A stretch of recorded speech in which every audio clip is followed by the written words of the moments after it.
안녕하십니까, 딸기 케이크입니다. 오늘은 프레이밍의 세 번째 시간이에요. 오늘은 구도에 대해서 말씀을 드릴 거예요. 자, 구도. 우리 초등학교 때부터 미술 시간에 구도라는 거에 대해서 굉장히 많이 들었었어요. 그래서 대표적으로 구도 아는 거 있으면 얘기 좀 해봐요. 그러면 뭐 삼각형 구도, 사각형 구도 뭐 이런 거 막 얘기를 많이 해줘요. 그래서 구도 한번 그려서 한번 확인해 봅시다. 제가 그래도 그림 실력이 좀 많이 늘었어야 되는데 이 감각이 살아나질 않네요. 자, 삼각형 구도 그러면은 그냥 우리 늘 알듯이 이렇게 안에 삼각형으로 배치하면 삼각형 구도예요. 그리고 사각형 구도는 사각형이면 되는 거고, 원형 구도 그러면 원이면 돼요. 그리고 좀 특별한 것들, 사다리꼴 구도라든가 뭐 그런 식의 뭐 이런 것들이 있어요. 자, 삼각형 구도, 사각형 구도, 원형 구도, 이게 오프라인에서 강의할 때는 참 이렇게 말 돌려가면서 퀴즈도 내고 그랬는데, 온라인에서 하니까 퀴즈를 내봐야 뭐 답변이 피드백이 바로 돌아오지도 않는 또 그런 거라서 조금 차이가 있긴 하네요. 이렇게 무슨 각형 뭐 이렇게 딱 대각선 구도, 사선 구도 뭐 이런 거 있죠. 대각선 구도, 대각선, 사선 구도는 이렇게 있으면 그냥 사선, 이렇게 사선으로 쭉 거져 있으면 되고, 대각선 그러면은 이렇게 해가지고 이렇게 좌우로 대각선이 돼버리면 돼요. 그래서 요런 거 대각선 구도 같은 거 보면 뭐 여기 이렇게 나무, 그리고 가운데 차선 이렇게 있어가지고 길 좌우에 가로수가 이렇게 쭉 늘어서 있고, 가운데 뭐 길이 있다든가 이런 것들. 그렇고 이런 대각선 구도에서 또 뭔가 힌트를 드리자면은, 대각선 구도 그러면은 X자형 구도를 말하는 게 아니에요. 이렇게 대각선이 좀 희한하게 조금 중심에 안 맞고 벗어나고 한쪽으로 치우치고 이런 것들도 대각선 구도예요. 그래서 이렇게 구도, 형태가 있는 구도에 대해 이렇게 말씀을 드리면은 다들 되게 어려워하는 거예요. 삼각형 구도 그러면 그 피사체들이 삼각형을 이루도록 이렇게 딱 만들어 놔야 되겠다, 이런 강박관념 같은 것들이 굉장히 있어요. 자, 삼각형 그러면은 이렇게 생긴 삼각형, 제가 대충 그리긴 했는데 이걸 보고 뭐라 그러면 정삼각형이라고 불러요. 그러면 이렇게 생긴 요거, 우리 수학 시간에 그리는 거, 이거 보고 뭐라 그러냐? 직각삼각형이라고 그러죠. 뭐 삼각형이 꼭 저렇게 생길 필요 있나요? 이렇게 생길 수도 있고, 이렇게 생길 수도 있고, 빼죽한 삼각형이라든가 옆으로 이렇게 누워있는 삼각형이라든가, 생각해 보면은 꼭지점만 3개 있으면 삼각형이에요. 그리고 삼각형을 거꾸로 이 상태에서 거꾸로 이렇게 뒤집어 버리면 역삼각형이라고 그러죠. 삼각형 구도가 생각보다 되게 많아요. 제가 이렇게 그려놓은 거 어디 갔어?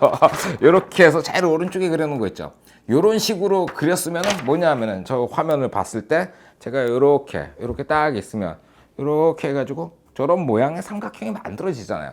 그러니까 굳이 정삼각형만을 상상하실 필요가 없어요. 그런데 모두가 정삼각형, 그것만을 생각을 해요. 이유가 뭐냐 하면은, 우리가 미술 시간에 배웠던 구도는 회화에 사용하는 구도였어요. 그러니까 회화.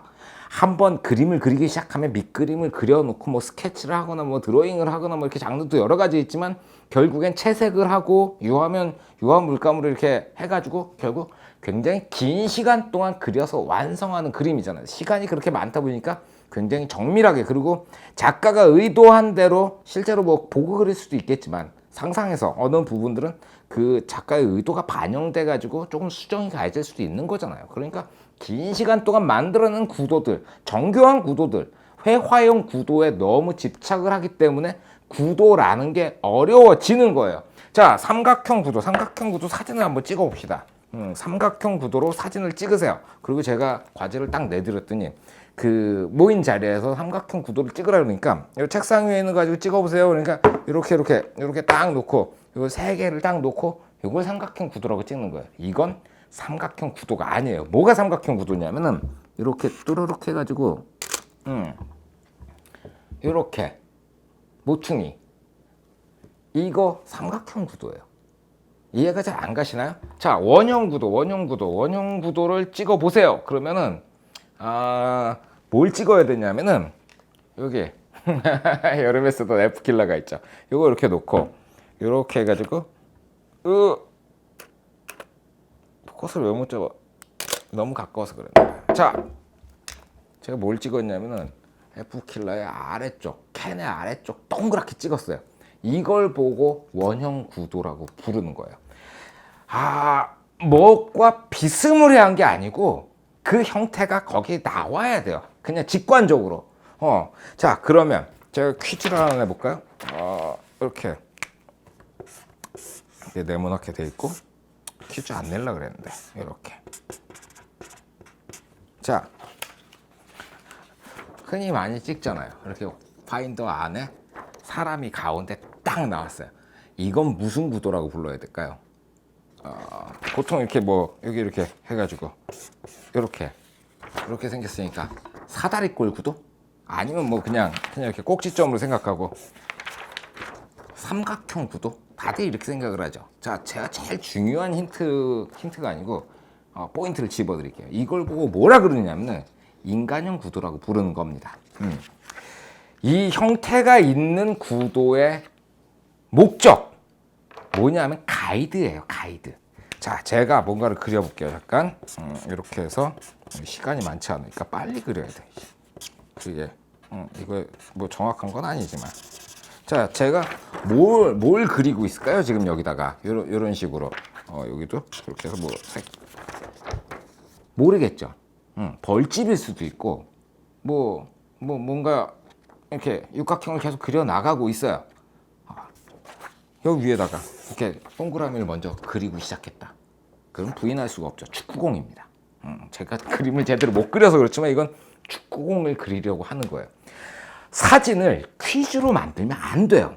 그러니까 뭔가 딱 찍겠다 그랬을 때 요거에 뭐 이렇게 막 마크로로 당겨가지고 막 이렇게 찍어놓고 이거 아이폰입니다. 억지죠. 사진은 제가 제일 처음에 시각적인 언어 그 얘기 안 했구나. 원래 오리엔테이션 때 얘기해 주거든요. 시각 언어예요. 그러니까 나도 알아들어야 되고 저 사람도 알아들어야 돼요. 내가 얘기를 하면 저 사람 들어야 돼요. 그런데 내가 안녕하세요라고 인사를 하지 않고 그 요즘에 SSC 광고에 많이 나오죠. 스깍스깍스깍. 안녕하세요를 스깍스깍스깍이라고 말해버리면 못 알아듣잖아요. 마찬가지예요. 사진은 퀴즈가 아니에요. 그리고 퀴즈를 내야 할 경우가 있지만 정확하게 내가 이런 것을 보고 이런 얘기를 하는 걸 정확하게 알아듣게 만들어야 돼요. 그러니까 보자마자 컵을 동그랗게 찍으면 컵이죠. 딱 보는 사람으로서 모두 보자마자 알아들을 수가 있어요. 근데 컵에 손잡이만 이렇게 해서 막 물음표 모양으로 막 생긴 거 그걸 딱 찍어놓고 이게 뭐게 이러면 안 되는 거예요.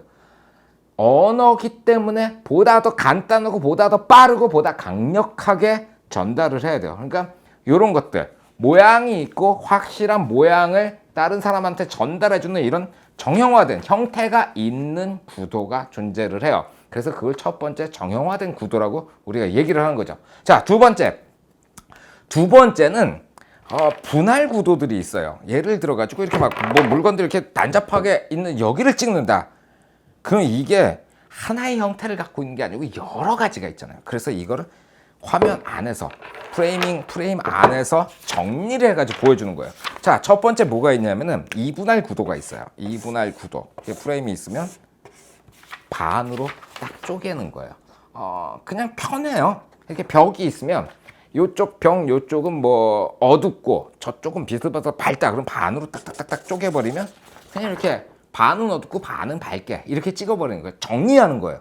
뭔가 이 안에 뭔가를 이렇게 어렵게 구성하는 게 아니고 화면 안을 정리해 주는 게 이분할 구도예요. 그래서 예를 들어서 이쪽은 어둡고 여기에 이렇게 대각선 구도를 같이 포함을 시켜가지고 여기 이제 철도다. 지하철역 가면은 옛날에 이거 볼 수 있었어요.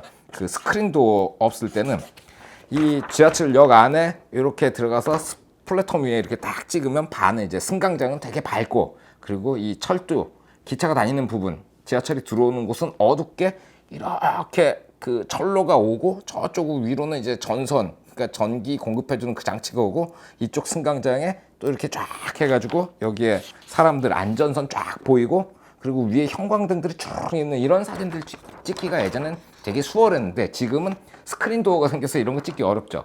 이렇게 이분할 구도로 그냥 반으로 뚝뚝 쪼개가지고 정리해주는 방법이 있어요. 자, 그리고 이분할 구도가 있으니까 그 다음은 3분할 구도예요. 어우 깜짝이야. 타이머 소리를 좀 바꾼다고 전부터 생각을 하고 있었는데 이거 자꾸 깜빡깜빡 하게 되네요.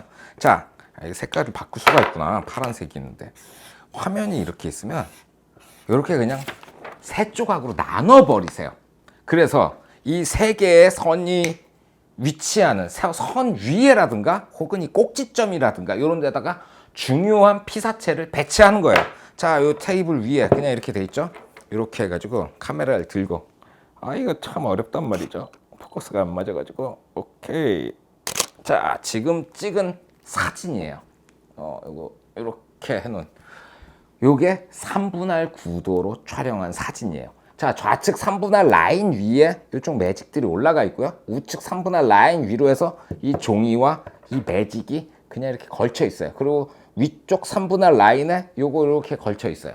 자, 이건 뭐냐 하면은 일단 시선의 이동 방향인 거예요, 이게.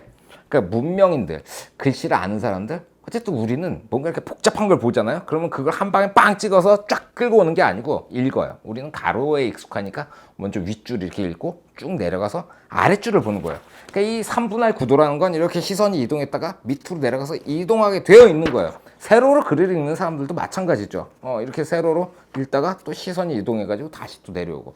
시선의 이동, 그러니까 굉장히 편안하게 이동하는 그 라인들에다가 주요 피사체를 배치함으로 인해 가지고 빨리 알아볼 수 있도록 정리해 주는 게 이런 분할 구도들, 정형화되지 않은 구도들이 있어요. 자, 그리고 정형화된 구도와 정형화되지 않은 구도 이 두 가지 이외에도 다양한 것들이 있어요. 그런 거 뭐 예를 들자면은 반복, 패턴 이런 것들 있죠. 반복되는 모양새들이 이렇게 있어도 그것도 정리가 돼요. 근데 그거를 어떤 구도라고 정의하기는 참 어렵죠. 그리고 패턴 같은 것들, 똑같은 것들이 이렇게 반복이라는 거는 예를 들면 종이가 또 종이 사야 되는데 종이가 없어가지고 어디서 얻어왔거든요. 그냥 이렇게 관역판처럼 이런 것들. 예전에 홍대 놀이터 가니까 이렇게 생긴 관역판이 빙글빙글 돌고 있는 걸 봤거든요. 이런 것들이 이제 패턴식으로 반복이 되면서 뭐 이렇게 나오는 것들이 있는데 그런 것들. 그냥 어디 가서 철조망이나 이렇게 찍고 패턴이다. 뭐 어디 국립묘지 가가지고 묘비들 이렇게 쭉 줄 맞춰 있는 거 해놓고 패턴이다. 우습죠? 유치한 거예요. 그런 거 말고 조금 더 고차원적인 패턴 같은 거 찾아보세요. 뭐 물결도 괜찮고요. 그리고 패턴을 만드는 작가들도 있어요. 패턴 작가들. 그 패턴을 만드는 방법도 참 여러 가지가 있는데 전에 봤을 때는 어떤 분이 이렇게 고주파, 그러니까 진동이 이렇게 막 오는 그렇죠. 스피커 같은 것들 이렇게 해가지고 스피커 위에다가 어떤 그 액체 끈적끈적한 거 뭐 그런 거 해고 음악을 막 트니까 이 위에서 이 판 위에서 막 떨면서 어떤 모양이 나타나고 막 이런 것들 음악에 따라서 바뀌더라고요. 그런 것들 뭐 직접 손으로 짜는 사람들도 있고 사진에서 패턴은 좀 제가 추구하는 것과는 좀 안 맞아요. 그래서 패턴 넘어가도록 합시다. 자, 이런 식으로 형태가 있는 구도와 분할 구도가 존재하고 이것의 역할은 퀴즈가 아니고 가이드예요. 그래서 누구나 그 사진을 봤을 때 조금 더 빠르고 확실하게 알아들을 수 있는 가이드라인 역할을 하는 게 구도라는 거예요. 그러니까 구도를 너무 어렵게 생각하고 너무 거기에 뭐 얽매이실 필요가 없어요. 자, 그럼 여기서 황금 분할이라는 게 있죠. 황금 분할이 뭐냐면은 이렇게 이거 진짜 오랜만에 들어보네. 요 부분이 A고 요게 B고. 자, 이렇게 A와 B가 있으면 A 대 B는 B 대 AB. 그러니까 A 대 B는 B 대 AB. 야, 이거 저 산수도 잘 못하는 사람들 아직도 이걸 외우고 있네요.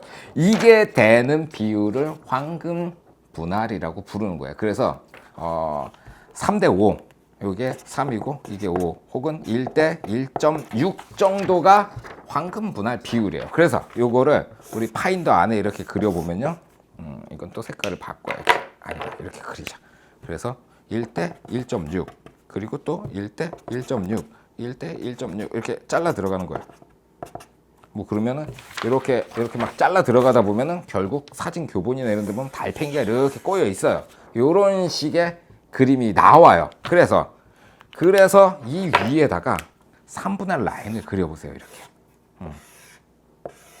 자, 3분할 라인에서 이 황금 분할이라는 게 조금 비껴 나가요. 그러니까 굳이 구도에 딱 분할 구도에 딱 맞추는 게 아니고 그냥 적당히 배치하고 오랫동안 봐도 뭐 이렇게 질리지 않는 그런 걸 보면 결국 황금 분할 뭐 이런 걸로 들어가요. 그러니까 황금 분할에 대해서도 뭐 이렇게 심각하게 생각할 필요도 없고 뭘 모르고 초보자일수록 이런 거를 되게 강조를 해요.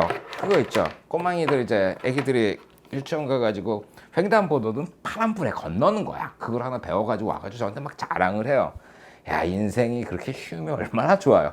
건너가야 될 때 일이 급하고 막 화장실 급해 죽겠는데 앞에는 왕복 2차선, 왕복 3차선 아니 그것도 아니고 그냥 1차선 도로가 하나 있고 좌우를 봤는데 차가 없어요. 그리고 저기 100m 옆에 횡단보도가 있어. 아, 그거를 고민하나요? 아니죠. 어른이면 그런 거 고민 안 해요. 아, 어른의 사정이 있고 어린이의 사정이 있고 어린이가 배워온 건 따로 있는 거예요. 그러니까 이런 거 가지고 누가 자랑한다? 자꾸 아는 척을 한다 그러면 아, 진짜 어리구나. 사진의 나이가 얼마 안 됐나 보다. 그렇게 생각하시면 돼요. 이런 거에 그렇게 얽매이실 필요는 없는데 하나만 기억하시라는 거죠. 구도라는 거는 사진은 조금 더 보기 편하게 해주는 가이드라인이라는 거죠. 자, 오늘은 여기까지만 하죠. 수고하셨습니다. 그래서